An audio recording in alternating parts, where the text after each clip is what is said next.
Welcome to the 5 o'clock show. It's time for Common Sense.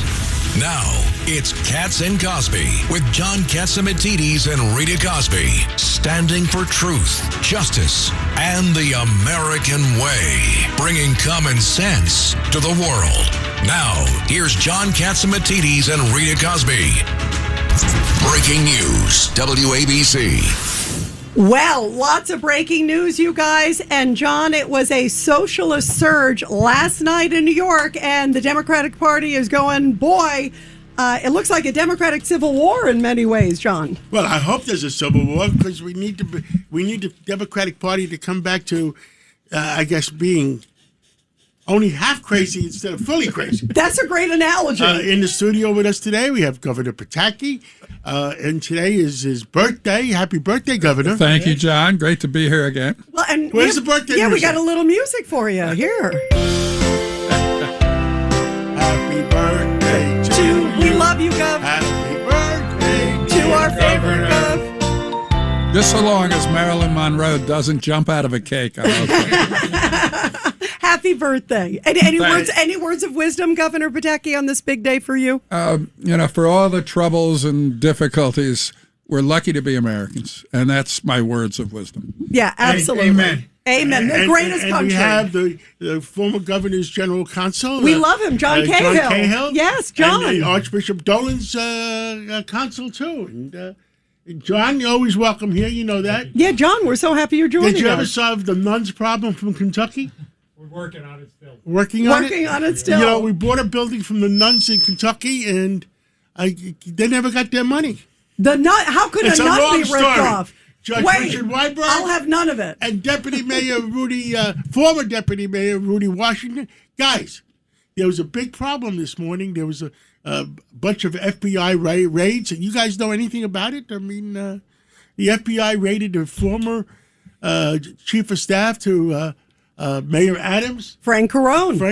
And the guys always seem to be a nice guy, but... yes, absolutely. And his brother and other people, too. It's a big some suite. Hotel owners or something. And I don't know the specifics, John, but I do know that the Trump administration is going after fraud, and our government has had billions and billions stolen from it over the last 5 years, and it's a disgrace. And whatever they can do to bring to justice those thieves and straighten it out where we're actually spending money on the programs as opposed to on thieves stealing it, I'm all for it. And we have Senator Norm Coleman coming on later on because a lot of that fraud is Minnesota. And that's where he was the senator from. And look what happened to Norm Coleman. 9 months after he's elected, they find out he's 300 votes short. I mean, give me a break. Yeah, that was ridiculous. And they're giving Waltz, by the way, the current one, it looks like a free pass so far. Ilhan Omar, though, is under investigation because somehow, Governor, at first her finances were like 30, 40 million. Now it's like 100,000 or 10,000. I mean, come on. I don't know where the 30 million came from, and then I don't know where it went, but none of it is good news. None of it is good news. And Rudy Washington, what do you make of what happened last night in New York, too, with the elections? Because I was live, and all of a sudden, this was a wild moment. You saw Adriano Espaillat do a concession speech. It was before it was even called. But he obviously saw the writing on the wall, sadly. There's only 2,300 votes, by the way. Yeah. 2,300 votes. Yeah, 2,300. That's another thing. That's sad. That's sad. When you consider a congressional district is probably a 500,000 people, and you only get how many votes, Judge? You said the difference between is the winner 2,300 and SBI was 2,300 votes. Yeah, that's really sad. And when you think about, we now have 4 of what's our total number of Congress people in the 5 boroughs. We're about 8 or so, Governor, if you remember. Something like that. But anyway, we're talking about probably almost half of our congressional delegation is socialists. Yeah, hardcore socialists. And by the way, let's also explain, Rudy, because this is important. It's not just that they're socialists. They are abolish ICE. One of them even talked about abolishing prisons, said nobody should be deported. Don't forget about the Pentagon.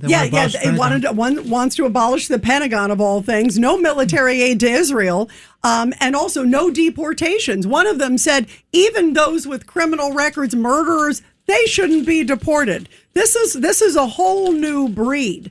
Did you ever imagine you'd see this, Governor? I mean, at this moment? No, it's just hard to believe, but it's understandable, not from the standpoint of what they believe in, but the Democratic Party is just so angry that they want the activist voters want to kick out anybody who has anything to do with the establishment, and it's going to be a very real problem, not just for the Democrats, but for New York and for America as we try to wend our way through this. But somehow we'll get through it. But like Adriano Espaillat, he was in the legislature in Albany when I was governor.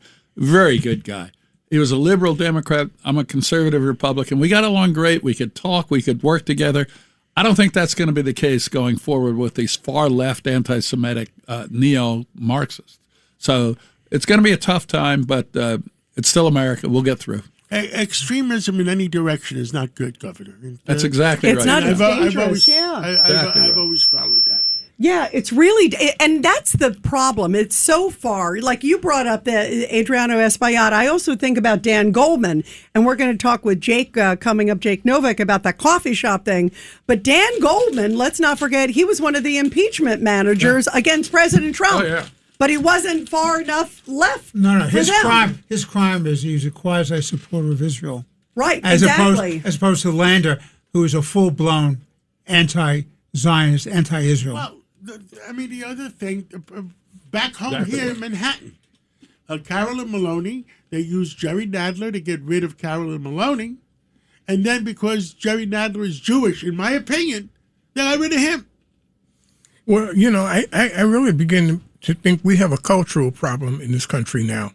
When we look at what's happening to our culture in terms of moving away from our faith and the foundation of America, it's scary. It's very scary. Yeah, it is scary. Yeah. Now, who's the leader of the state, Governor? It once was supposed to be the governor, but now it looks like Mayor Mondami is the leader of the state. Rudy, I fear that you are right. That he's the one that the press follows. He's the one who all the energy in the Democratic Party is behind, and I think Albany is very much afraid of him, and he wants something done in Albany. Since it's a one-party system, I fear they're just going to rubber stamp anything he wants done. Look, he has his agenda, whatever it may be. I've been talking to him in hopes that common sense could prevail, but who knows? Well, the time will tell. But at least keeping open communications to me is always good. Absolutely, and I think that's the most important thing is what I found. Dealing with speaking at the police athletic league tomorrow. Oh, good. Yeah, good. So which is a noble mission, a great mission. Yeah, look, it's helping the kids. It's not about politics. It's exactly right. Kids. Right, absolutely. The one thing that's interesting is like to watch the Democrats today, and we're going to talk to Melissa DeRosa in a moment, but to watch the dance, because some of them are definitely perplexed. Some of them are angry. I mean, John Fetterman had some great lines. Well, why don't we talk to Melissa and then we'll go back to the governor? Perfect. Let's do that.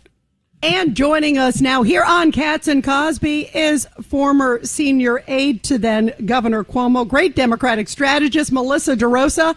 Melissa, it is a socialist surge. What does this mean? Well, great to talk to you, Rita. No, it's an epic disaster. Last night was a total bloodbath, and everyone is really focused on these congressional seats, these 3 congressional seats. But people are not talking as much about the fact that there was a whole slate of DSA candidates, socialist candidates who ran for the state assembly and the state senate against incumbents and in open seats, and they had a near perfect sweep there as well, which means it's going to be, harder for Carl Heastie and Andrea Stewart-Cousins in the legislature to push back, and it's going to be nearly impossible for Kathy Hochul to hold the line on anything. And so, I'm looking at the congressional races and what this means for the party and what this means for 2028. But I'm also thinking here at home in New York State, I think that they're going to be pushing hard to raise taxes next year. I think they're going to be pushing hard to continue to roll back things on public safety. And I think it cannot be overstated what a mess this is. Wow. And I mean, so many things are going on. Are you familiar at all what's going on besides the politics, what's going on with that indictment or arrest? With Frank Carone. Frank Carone? Yeah. Oh, yes. I saw it. I'm sure as everyone else did. I have no firsthand knowledge beyond what I read. But and Melissa explained to everybody who he was. Obviously, right hand to then the mayor. Yep, he was chief of staff to Mayor Adams, and he had ran his campaign, was the chairman to his campaign in 2021, the successful race, and then again when he was half running, half not running in 2025. And, full disclosure, Frank has been a friend of mine over the years. I've known him a long time, as I think we all have. So, I feel terribly for his family. I can't imagine how difficult this all is. And I don't, I have no idea the truth and not truth. Everyone has their day in court, but basically, the upshot is that he was involved in steering a migrant contract to a hotel owner in an area of the city that didn't necessarily need the beds, and the hotel didn't necessarily meet the requirements for the migrant shelters. And there was a kickback of, I think it was $120,000 that was paid through his brother. His brother was also arrested. And then the brother, was kicking the money back to Frank. Those are the allegations. And so some pretty serious stuff. There were 3 arrests made there, the owner of the hotel, and then also Frank and Frank's brother. Who was the owner of the hotel? I'm not familiar with him, but he was this person who was involved in this alleged scheme. And then on top of it, I don't know if you guys saw, but there was also, these raids today taking place, these FBI raids on a number of former NYPD officers who are allegedly involved in a corruption scandal, which we don't, the details on that are murky because all we know is homes were raided. But it was, this morning, everyone, the only thing anyone was talking about was the elections last night. And by 11 o'clock, all anyone was talking about was FBI raids of NYPD officers and, this indictment of the former top Adams aide. Wow. So it's been a crazy day here in New York. It has. And Melissa, I want to get back to some of the socialist stuff because I find it really terrifying. And like you said, it's a bloodbath. Also, you look at some of the other candidates. There's the Pennsylvania guy. There's the New Jersey guy. There's some in North Carolina. One of the things also that I found really chilling, too, is it's sort of our way or the highway. And in fact, Mayor Mondani said today, it looks like everybody's looking for a fight. Bring it on, basically. And then they were chanting at one of the victory rallies for one of these far left candidates last night, DSA, DSA, and then chanting when they saw a picture of Hakeem Jeffries, the House Minority Leader, Democrat, you're next. What does all that mean? No, look, they're out for blood. Make no mistake. And the fact that you had Bernie Sanders and the DSA, which is Bernie's wing of the party, which again, I'll remind your listeners, Bernie isn't even a registered Democrat. So that to me is always absurd that he's sort of at the forefront of this movement within the Democratic Party. He's not even a registered Democrat. That they came in and they endorsed against incumbent Democrats in the sitting head of the congressional delegation's home district, like in his backyard, in his home borough, and also Adriano Espaillat up in the Bronx, that they came in and they endorsed against them, and they went toe-to-toe with them. And in this last election, it had been reported that Mamdani had made a deal with Jeffries not to endorse against him if Jeffries endorsed him in the general election, which he did. And then this guy, Cheosi, was almost going to run against Hakeem Jeffries, and Mamdani allegedly played a role in getting him to back off. But what we heard last night and what we've been hearing all day today is next time around, all bets are off. And so the DSA is planning to come for Hakeem Jeffries' district as his seat. And, I love Hakeem personally. I have a lot of respect for him as a leader. But just practically speaking, you don't look very strong when you lose your incumbent House Democrats in your city, in your state, and you're the leader of the conference. So I don't know what this is going to mean for him in terms of a bigger picture if there are DSA candidates or other people within his conference try to take him out from his leadership post. And same thing goes for, Schumer, who, the writing is sort of on the wall there. They're all out to get him. But it was a terrible night for both Chuck and for Hakeem in New York. Yeah, that's horrible. Anything else you want to tell the the million people listening to us. No, but I will say that, look, these elections last night, elections are decided by people who show up, and the turnout was abysmal. And for people who care about the city and care about the future of the city and the state and this country, everybody has to vote. We can't just be mad about these things. We actually have to go out and engage and get our neighbors to engage, and maybe we can turn the tide. But it was not a good thing for sanity. It was not a good thing for, the Jewish population, which feels under fire, and that these campaigns are being run on anti-Semitism and public safety and in terms of our own taxes and affordability here at home. So Melissa, no good news out of today, John. Thank you. Melissa DeRosa, keep working at it, and let's keep the truth coming out to the American people, and thank you very much for what you do. Thank you, Melissa. Thanks, guys. Okay, talk soon. Wow. That is Thank you, Melissa, interesting. too. Yeah. And Governor, what do you think? John, this is an incredible shock.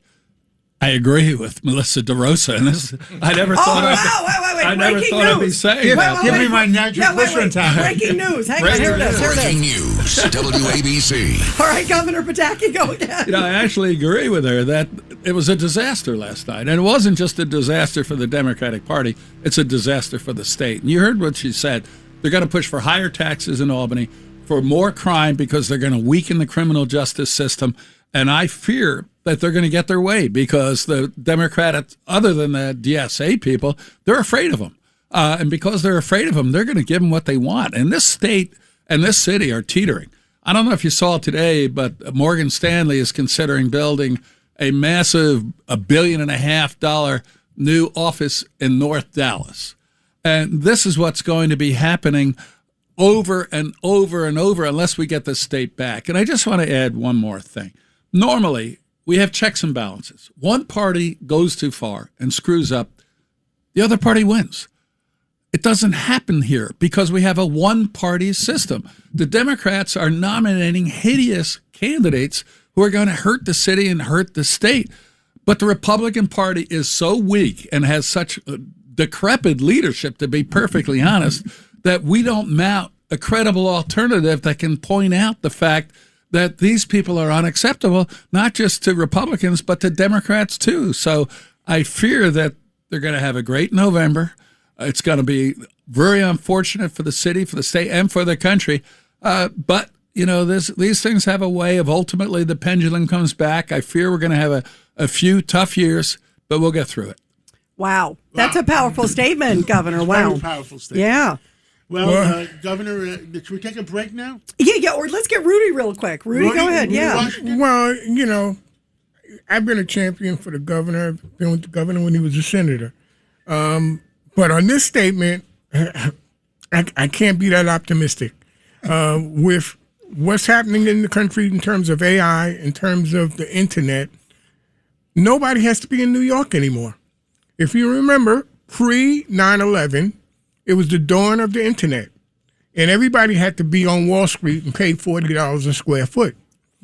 Now, they don't have to do that. You can do business anywhere in the country now. And as the governor just said about Dallas, we're looking at our corporates move across this country into the South where their taxes are reasonable and low and with a good employment base. And public safety. I mean, that's the other. That to me is the really you're driving them away economically. And to the governor's point, you're also, if you are saying we don't need to deport even murderers, and literally some are saying that why stay if you don't feel safe? Right, we're in trouble with this no bail foolishness they have going. Absolutely, and it's going to only get worse. Yeah, that's a drop in the bucket compared to what they're saying. And they've also said this is what troubles me, guys.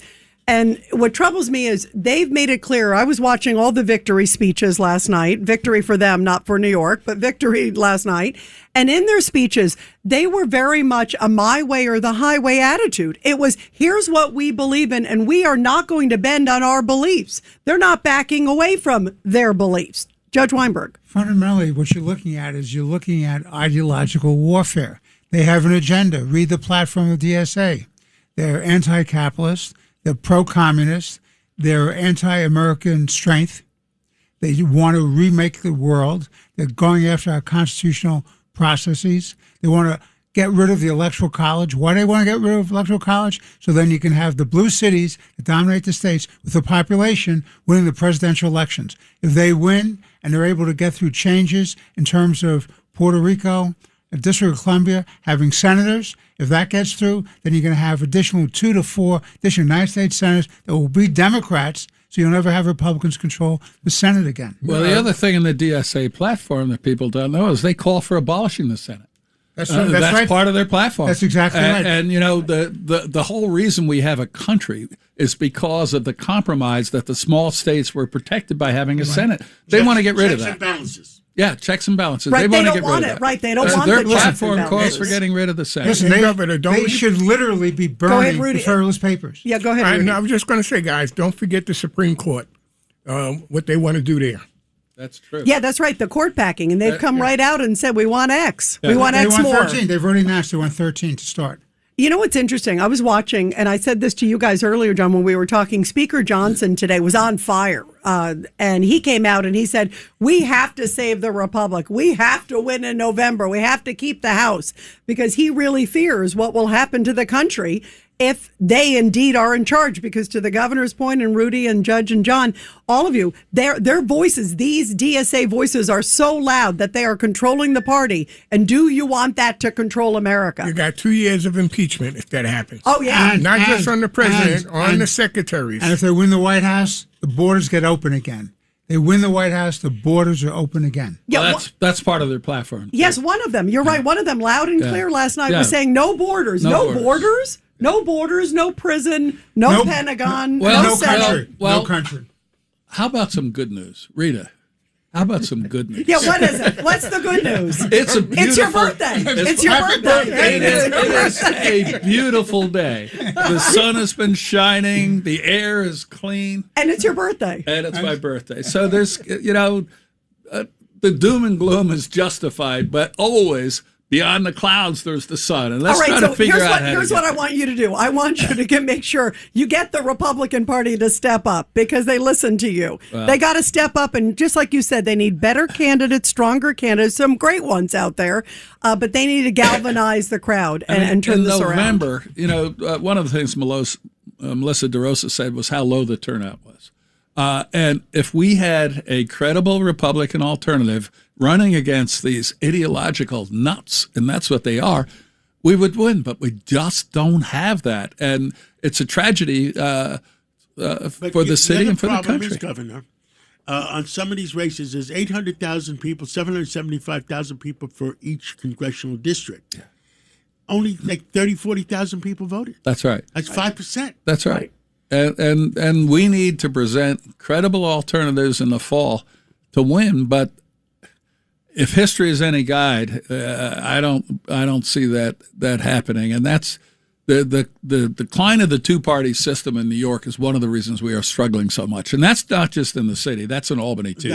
We've had one-party rule for a decade, and it's a disaster. Governor, it's New York State, it's Illinois, California. and California. Yeah, California, right. I mean, And none of those states are doing well. Part of the problem is that there's a lot of cheating, in my opinion, in voting, and we haven't been able to fix that problem. And that's why President Trump today put down his foot, and he doesn't want to sign the agreement on the housing bill. Right. until they pass the vote agreement. Yeah, the SAVE Act, right. But I think Trump is smarter than everybody thinks, because I think that if we don't straighten out the voting, that we do have a problem. Yeah, that is an issue. And and you can tell, John, he really took, there are reports out there that he took many in the Senate, even on the GOP side, to task, saying, get this done. But they're saying they don't have the votes. The problem is you need 60 votes in the Senate. And not one Democrat, except maybe Fetterman, is going to vote for voter ID. And probably 80% of Americans across the political spectrum want voter ID. Mondamini, when he was hiring people to shovel snow, you had to have 2 photo IDs. That's right. You can vote with nothing, but you had to have 2 photo IDs to shovel snow for Mondamini's New York City. But they won't vote for a voter ID, and it's just really sad for the country. Let's take the break right now, and we'll be right back with a lot more information. common sense recap of the day's biggest stories. It's John Catsimatidis and Rita Cosby. Cats and Cosby on 77 WABC. Breaking news, WABC. And we are back here on Cats and Cosby. Well, there was a protest today outside that coffee shop in Brooklyn. That's the one who didn't want to serve Dan Goldman, who lost last night to Brad Lander, who's very progressive with his ideas. Well, joining us to talk about all of this is our own Jake Novak. Jake, I'm glad you're awake. I know you're doing double duty with John and the judge. Jake, I'll meet you at 6 in the morning. Yeah, if you can do it, John, I have no excuse, right? I have to do the double duty. Yeah, exactly. He inspires us all. Yeah, fill us in on the coffee shop. Well, this is called the Poetica Coffee Shop. This person who owns it opened it in 2020 during the COVID lockdowns on a lot of retail property like this was going for nothing. And he's opened a few of these locations. And then just a couple of days ago, he must have realized that Dan Goldman had just stopped into one of his stores. He used one of the pictures of him buying a coffee there, which Goldman did as a courtesy. He was just there so his young daughter could use the bathroom. We've all been there in New York. When you're out about in the street, sometimes you just need to find a clean bathroom, so you buy something. And posted an ugly message under the picture accusing Israel of genocide. Dan Goldman is relatively pro-Israel. I mean, to call him pro-Israel is a bit of a stretch, but so the idea that this is just about Israel, not about him being Jewish, I think is a stretch. Saying that they wouldn't serve him again. And to my happy surprise, it was a decent-sized, strong, heavily throated protest outside the shop today by a group called End Jewish Hate. So we were glad to see that on a weekday. Usually working people have to go to a job and not just drop everything in protest. It was a good thing. And then there were a counter. I was watching some of the video. There was a big crowd, obviously protesting the coffee shop, and then you had the pro-Palestinian protesters. And I want to ask the governor something. The governor was the governor for 12 years. We have Governor Pataki with us. And that the person that has that coffee shop owes either $400,000 in sales tax or $800,000 in sales tax. And now he has 10 stores. So he took your money, the state's money, of $400,000 or $800,000, and opened up 9 more restaurants. How come nobody has I mean, if I did that, I'd be in jail in 10 minutes. And you should be, but the state just is so inept at anything. Their solution is always spend more money if there's a problem, not going after the nature of the problem. As you said, collect that $400,000, that $800,000. Don't let them go out and open new stores. And by the way, it's illegal to discriminate in service on the basis of the religion. It's illegal. And apparently no one in the city government or no one in the state government cares. By the way, me and Jake talked about it this morning, that one of my tenants in Coney Island didn't pay the rent, took the rent money they owes me, and went in and put a down payment on $1 million house. Oh, my goodness. But the governor's point is well taken. Under city civil rights law, under state civil rights law, under federal civil rights law, these are all violations of law. You hear the Justice Department, the feds going after it, but not this city and not this state. Well, and also, when a couple of officials have been asked about it, the mayor was asked about it, and he said, "Well, I don't really like this." But next question. No, this is a state. No, well, I know. Both. I'm just saying it's both. It's both. And I'm just saying the mayor. I haven't seen the governor asked about it, but I did see the mayor, and he kind of punted. Where's the state attorney general on this? Yeah, where's the state attorney general? I'm just saying they don't even seem like that upset about it. That's the problem. Well, that's another major problem is when you have partisan enforcement of the law. If, as John said, if he took $10 break on a sales tax, they go after him. But this guy doesn't pay $400,000, violates the city and the state civil rights law, and nothing happens. Let's flip it. What if it was an African American business or a Muslim business? I don't like that against anybody. Just imagine what would have happened. What do you think would have happened, Gov, if that had happened? They would have come down with a hammer, no question. Governor, we'd have national coverage. How outrageous this was! Right. Yeah, there'd be pickets every day out there. I mean, can you imagine? We got Jake on. Go ahead, Jake. Go ahead, answer. Well, there would be an absolute outrage. This would be leading the news on CNN if a black person or a Muslim person was refused service at a Jewish-owned business. There is no denying that. Anyone who says otherwise is being very naive. And I think that this, my only hope, guys, is that this finally wakes up some of the folks here in New York City, some of my fellow Jews who need to understand this is what needs to happen. They need to be in front of that store regularly, not just today. And as far as those counter-protesters go, that was even more offensive. You had somebody dressed up like a Hasidic Jew. He was not a real Hasidic Jew. I know what one looks like and the way they carry themselves, pretending to be against Israel. I mean, this is just really, really rough. You know, there are people still alive today who remember what it was like in Nazi Germany when they couldn't go into a store or they suddenly couldn't go to school. This is, and for a guy like this to be flouting the law. But by the way, it shouldn't surprise anyone. This is the same thing with illegal immigrants. You allow people to not pay their taxes, they're going to commit other crimes. Same thing. If we're inviting people in and telling everybody, hey, we are not going to enforce some laws, then guess who you attract? You attract criminals. So you attract a tax scofflaw who also happens to be a bigot. What a surprise. So also, Jake, you know what? I haven't because I wasn't awake. I was up late, as you guys know. I'm in the late shift there, right? What is your reaction to all this DSA stuff, too, that's going on? I mean, the platform is so anti-Israel, no business with Israel, boycott, divest. I mean, they make no bones about it. I was watching the victory speeches because I was up and like almost a minute into every speech, first they thanked everybody. And then the next line was, we will, divest from Israel. Free Palestine. Yeah, free Palestine. Yeah, they were chanting that too. You're right. Well, this is such a dangerous development because for those of us who've been following the things in the Middle East for a long time, this is the MO of all the enemy countries that surround Israel. They're all failed dictatorships. They're all failed terrorist regimes. And for years, the way that they've been able to distract their people from the fact that there's no economic development, there's no upward mobility. Even a country like Egypt, which is basically our friend, has illiteracy rates of 60, 70%. How do they get away with it? By distracting their populations by telling them it's about Israel. Israel's bad. Israel's bad.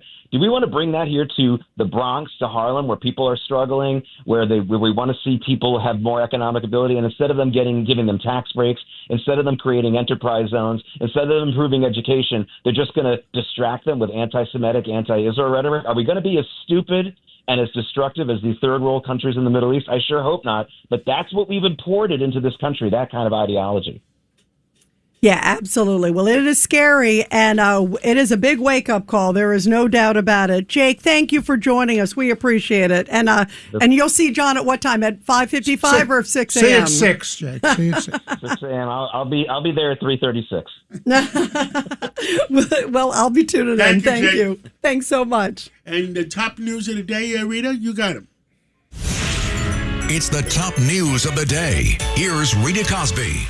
And here are some of the other stories, guys. President Trump is putting a lot of pressure on fellow Republicans to get the SAVE Act passed. Broadly speaking, it's a federal voter ID bill, which is getting a lot of opposition by Democrats. We'll keep you posted on that.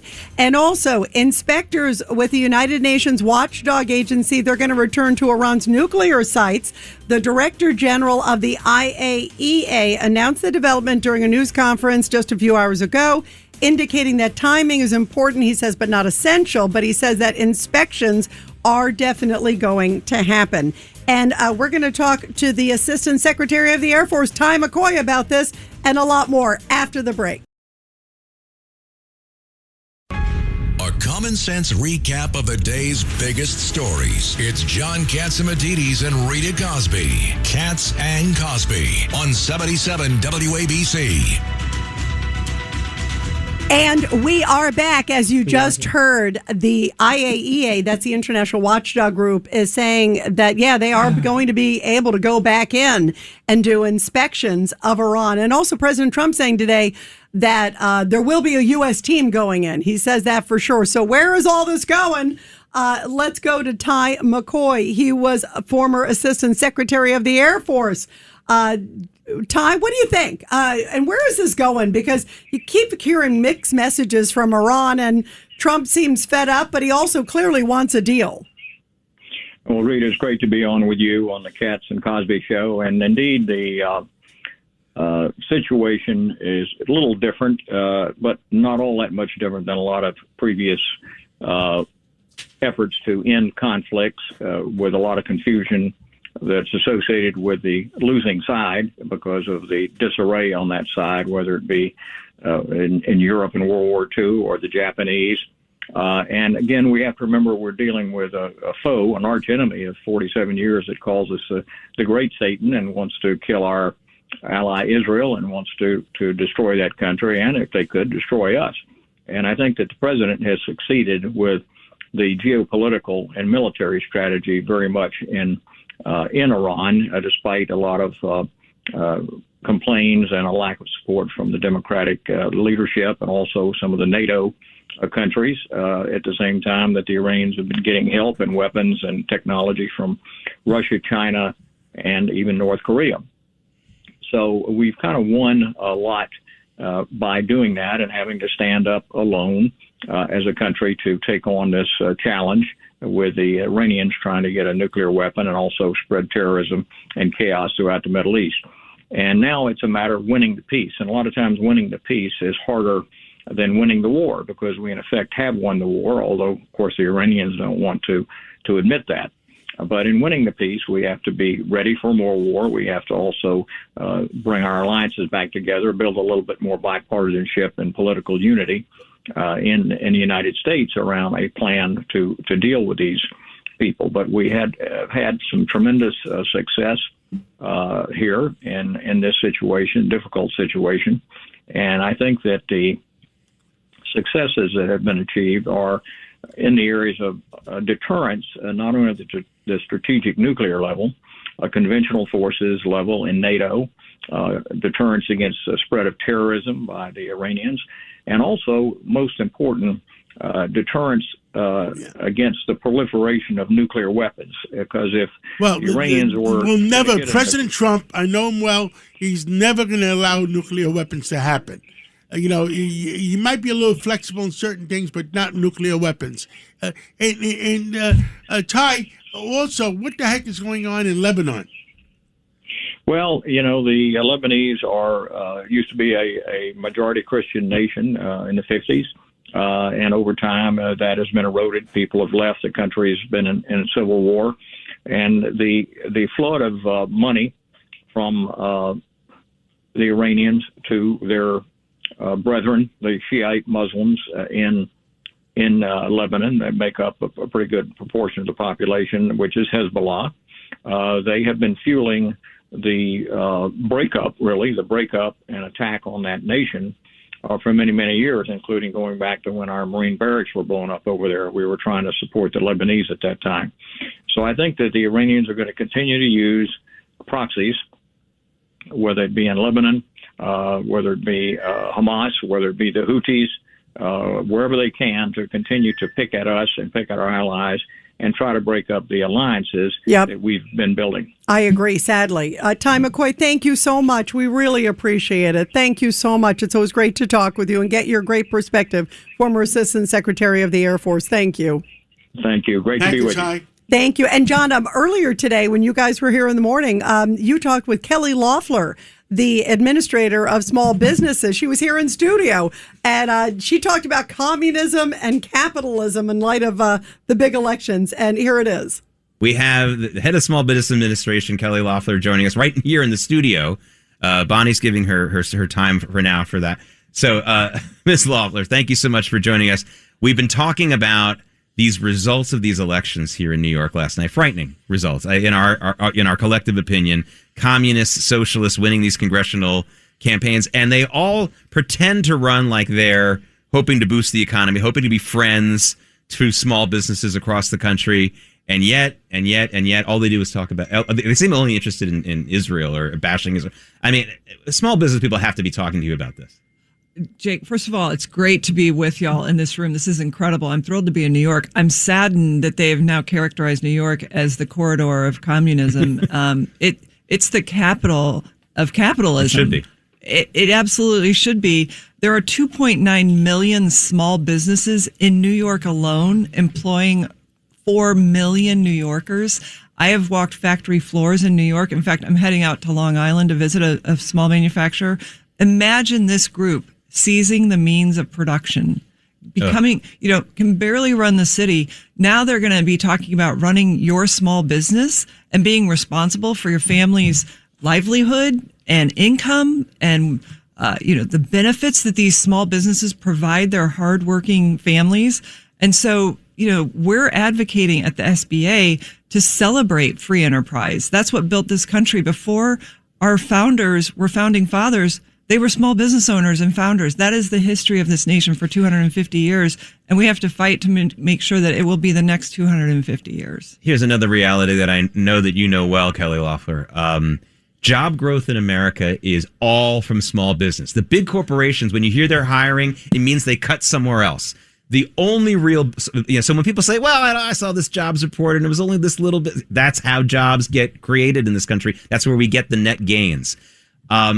What are we seeing from this? What are they telling you now is their, let's not all be all negative. What's their best positive right now and also their biggest negative? Yeah, so small businesses across this country, 1 year after the working family tax cut has gone into effect, are really spring-loaded because they needed to know that they weren't going to be massively taxed. Remember, the Democrats voted for a $5 trillion tax increase on the American people. That would have resulted not just in small business closures, but the loss of millions of jobs. So small businesses are breathing a huge sigh of relief for the last year, which is why we have all-time record business formation in this nation month after month after month this year. And small businesses, which you're exactly right, Jay, create 2 out of every 3 new jobs, so about upwards of 70-80% of most jobs. We just created in the last 3 months 560,000 new jobs, blowing away estimates. The estimates were for half of that. And so small businesses are just glad that the era of massive regulation, big government, high taxes is out of the way and let them run. Mainly they say, just get out of the way and let us do what we do best. And that is exactly what President Trump is doing for this country. One of the biggest gauges of business and economy in America, in my opinion, is pickup sales. When you see that the Ford F-150 is still the number 1 selling vehicle in America, but now getting a run for its money from the Chevy Silverado, we want all this to happen. You know that it's plumbing companies, contractors, maybe even a florist who needs a pickup to make a delivery at a wedding. That's when you know things are going well. And even with the supply problem that Ford had with the Oswego plant, aluminum plant burning and all that kind of stuff, it's still pumping them out. We were just talking before you came in. We want to see more of our education directed to blue-collar jobs and blue-collar skills. Can a small business, is there still a bias? I mean, not from you personally, Anna, but you see in the swamp, and do you see a bias against small businesses that might be blue-collar getting an SBA loan or something like that? I mean, is there anything in their way? Not in the Trump administration. Good. In fact, we're getting it out of the way. In fact, we've just promulgated rules to ensure that federal contracting cannot discriminate against white-owned small businesses in the way that the Biden administration did. But even more to your point, this is about an opportunity for all small businesses of all backgrounds. If you're qualified, you can get an SBA loan, but you have to meet the standards. We're not going to waive it for certain people. And that's why the SBA last year put out record capital, $45 billion to 85,000 small businesses, but also put the guardrails back up on lending. No more Green New Deal, DEI type lending. But let me just say about your comment about Ford and Chevy trucks. There's a massive amount of small businesses in those supply chains that employ hardworking Americans that are tradesmen and women. And I am thrilled that trade school is coming back in this country. I was last week with the labor secretary. We were traveling around Michigan, meeting with trade schools, watching young kids learn everything from welding to manufacturing using robotics for semiconductors. So this nation is going to be a nation of builders again, thanks to President Trump. Well, we are back, and we have Senator Norm Coleman from the great state of Minnesota. And Norm, tell us, I mean, what a mess we're in. Well, I have to tell you, you actually have made Minnesota look good. I mean, I think the difference between this is that Minnesota has like Tim Walz. You know, Walz is just stupid. Okay, but now you've got in New York City, what you got is dangerous. I mean. You know, you got. I'm going to tell you, no, Senator. I'm going to tell you how dangerous, Rita. Oh yeah.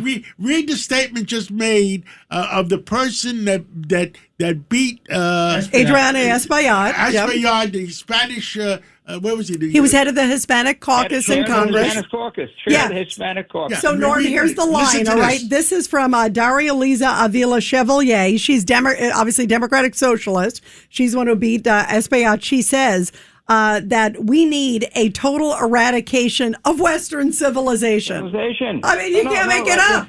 This is, communism. We don't like to use the phrase. These are communists, but they don't. You can't sell that phrase. So you say Democrat, socialist. The mayor of Mandami last night quoted this Antonio Grimes, an Italian communist. Who their belief is that you've got to kind of destroy the underpinnings of civilization, family, organized religion. That's where they're at. That's what New York has voted for. So as I said, Minnesota, I thought that we were the far left. They were almost centrist compared to what you have now. And how it play, I'll give you three big losers last night. One, of course, Israel is the loser. In terms of you've got folks who are clear three anti-Semites just are going to get elected to Congress, and they're going to have loud voices. And so Israel, I just came from the Republican Jewish Coalition, had our meeting in Washington this week. We just got done with it today. And I can tell you, I say it, and I want Israel to be a bipartisan issue. But all you have in the Democratic Party is John Fetterman supporting Israel. That even Chuck Schumer, by the way, he's the second biggest loser last night, and is Schumer, because his fate is written. I mean, the old guard is gone. The old guard is dead. It's simply a matter of time. So, Chuck has had a nice career. We went to 197 together, went to Madison together. He had his moments of glory, but they're over. So Chuck Schumer's political career is over. And of course, I think the third loser are the people of the city of New York. I mean, ultimately, you lost the head of Hispanic caucus. You lost the person who had led the Trump impeachment. You lost folks with seniority who at least could kind of bring some resources back to the people they represent. And what do you got? You got three communists, three anti-Semites who nothing constructive, nothing. They don't want to build anything. They're just going to simply take it. And at a certain point in time, you run out of other people's money.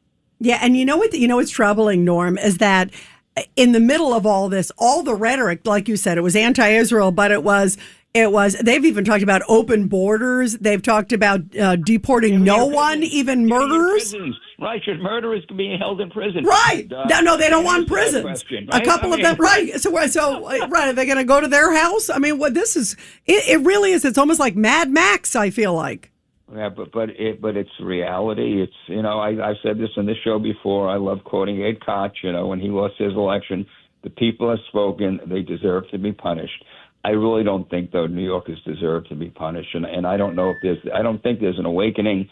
Mondami, who everyone said, well, he's going to be hurting the Democrat Party. If anything, this is where the energy in the Democrat Party today is an energy that is anti-Semitic, anti-Israel, anti-capitalism, anti-growth, anti-American culture. I mean, one of them, they talked about she wipes her dirty hands on an American flag, and they don't love the country. And so this is what you got now as the folks who are going to be representing the people of the city of New York and Brooklyn and Queens. I think it's a very sad state of, as I said, I thought Minnesota had kind of veered way to the left, but now I have to kind of readjust my calibrations because we're off the playing field right now in terms of how far left this is. Governor Pataki, any response to Norm Coleman, who's from Minnesota, but is really a Brooklyn guy? He's really from New York, I know. Senator, nice talking to you again. And I just think he hit it right on the head. It's a disaster. Anytime you can make Minnesota look good, you're doing something horribly wrong. My one correction where you were saying how New York is going to suffer, the problem is a lot of these people are going down to Washington. And because of that, I fear our country's going to suffer. And we just have to stick to our guns, get decent candidates, and tell good Democrats that they need to look at the Republican candidate because their party is nominating lunatics. And the days of the Steny Hoyers and the folks who I could disagree with, but I could have a rational discussion with, those days are over. John Kennedy, the Senator Kennedy from Louisiana, said, there's a reason for everything. Sometimes the reason is that you're stupid and you make bad decisions. The people of yesterday, some bad decisions were made in the Democrat primaries, and you're right, Governor. That's going to have repercussions, not just in New York, which will suffer. You're going to lose the ability of folks who really were serving. You wanted to get some things done. I disagree with them. Wanted to get things done, but in the end, I think the country suffers by the wide partisan divide, and again, the virulent anti-Semitism. Mandami, speaks out about AIPAC. He's really talking about Jews. That's just. And I think, by the way, I think one of the Democrat congressmen got harmed, but one of those guys kind of said that literally last night. You could replace AIPAC. He was talking about Jews, and so as a Jew who was born in Brooklyn, who was a Democrat. I switched parties. I didn't switch a single position. My party, and this was in 1996, moved to the left. Well, now my party is in a different zone. They're in a different dimension. My old party, a different warp speed where we've gone to a different universe. And so, sad state of affairs, but you're right. It's not just New York City. The nation is going to be impacted by this. Yep. Senator Norm Coleman, keep fighting for America. Keep fighting for, and we'll catch up with you again real soon. Always a pleasure, team. Thank Always you. a pleasure. Thank you. Let's take a break, and we're going to come back with Congresswoman Salazar. Absolutely. And then I want to hear about some of the 9/11 plans, too, with the Governor Pataki. Absolutely. Common sense recap of the big stories. It's Katz and Cosby on 77 WABC. And we are back here on Katz and Cosby, and joining us now is Congresswoman Maria Salazar from the great state of Florida. And sadly, Congresswoman, I think you're going to have a lot more Florida residents after last night's election here in New York with the socialists. Unfortunately, and wonderful always to be with you, Rita. And it's very worrisome what's happening here. The word socialism, if it attracts one vote, it's a very major danger for the future of the republic. So in Florida, I represent the Cuban exile community. The word socialism is scary. Yeah, it definitely is. And explain to people, you see these young people, and I see a lot of them in New York walking around with like Che Guevara shirts on and thinking, oh, it's so cool. If they only knew what real socialism looks like. That is the problem. That is the problem. That perception is reality. According to them, Che Guevara was this hero that he wanted to help the poor people and he wanted to liberate the Cubans from oppression. In reality, he was just a murderer who destroyed the island along with Fidel Castro. The problem we have in this country is the abundance and the lack of points of reference. Everyone who votes for socialism believes that they are embracing a very noble cause. And what they're doing is that they're voting to have free stuff. They have not understood that there is no free lunch. Sure, if you are down and you need the state or you need the city to help you for a little while, then that's why the government is there. But just to give you a hand, lend you a hand, not for you to live off this forever. And that is the problem. We're such an abundant country that those people who have not understood that socialism is what it is, then they believe that, oh, my God, I feel so bad because they have and we don't. Or we have and they don't. And it's just a fantastic theory, and it's a miserable practice.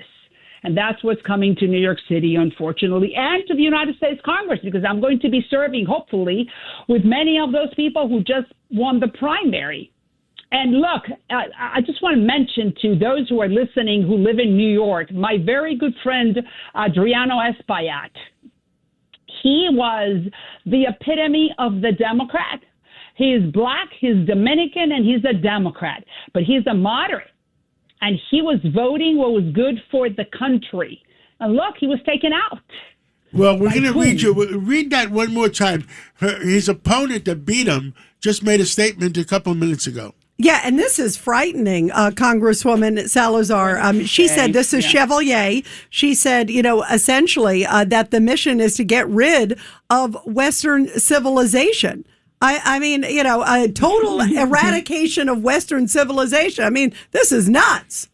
Western values, but what values are we going to be embracing? The Russian ones? The Iranian? The Ayatollahs? What type of values? Western Hemisphere, the Western civilization has the one who has taken people out of poverty, has brought progress. Free market economy has brought the freedom, be able to live and eat 3 times a day and be able to travel and raise your kids well. I don't understand what these people are doing, but it's just what I told you. This is 1960 Cuba, thinking that Fidel Castro was going to liberate them and he was going to be the redeemer. And there are no redeemers. You got to work for it. And then, of course, we need to have equality of opportunity, but not of results. And unfortunately, the socialists, they're promising equality of results. And that's the problem.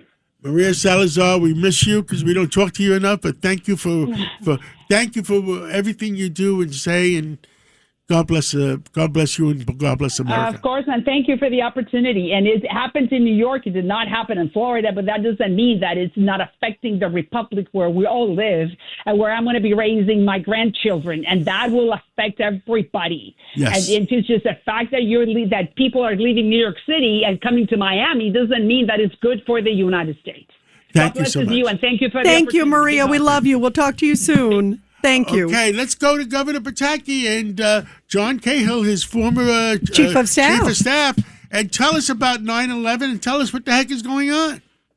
Well, thank you, John and Rita, for being here. Interesting listening to such great minds talk about politics. I won't delve into that, but what I will mention, the governor and I were down at the memorial site today.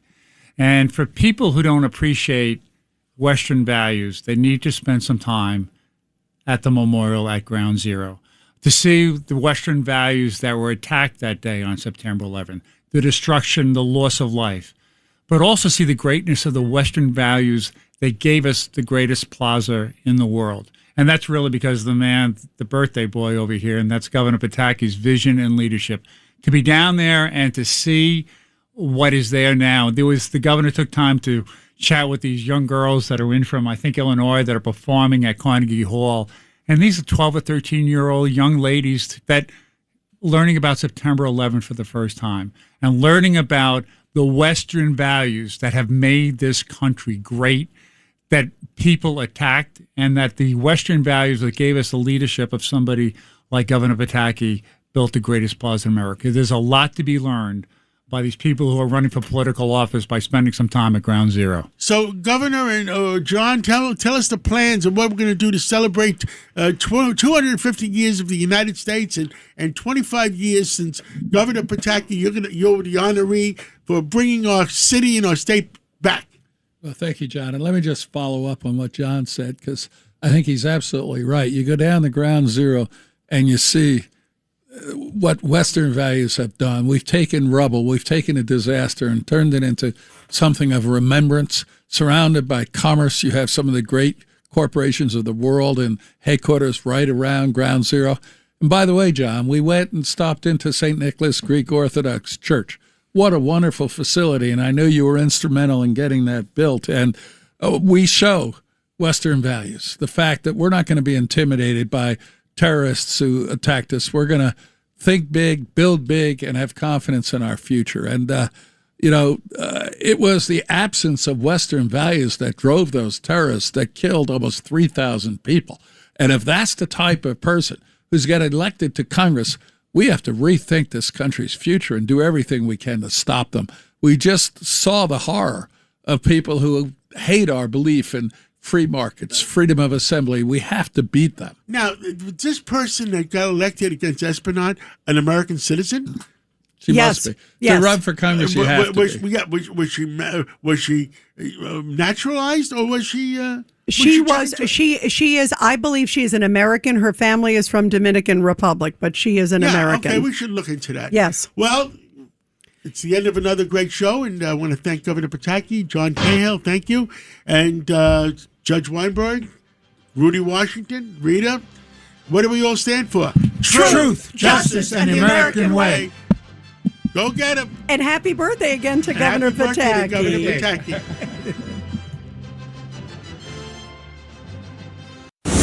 Thanks for listening to Cats and Cosby with John Catsimatidis and Rita Cosby. You can hear Cats and Cosby weekdays at 5. It's the 5 o'clock show on 77 WABC. If you like the podcast, share it with your friends and listen anytime at WABCRadio.com and download the WABC Radio app. Hit that subscribe button on all major podcast platforms. Plus, follow WABC on social on Instagram, TikTok, Facebook, and X. See you next time for a new episode so you never have to wonder. What the heck is going on here?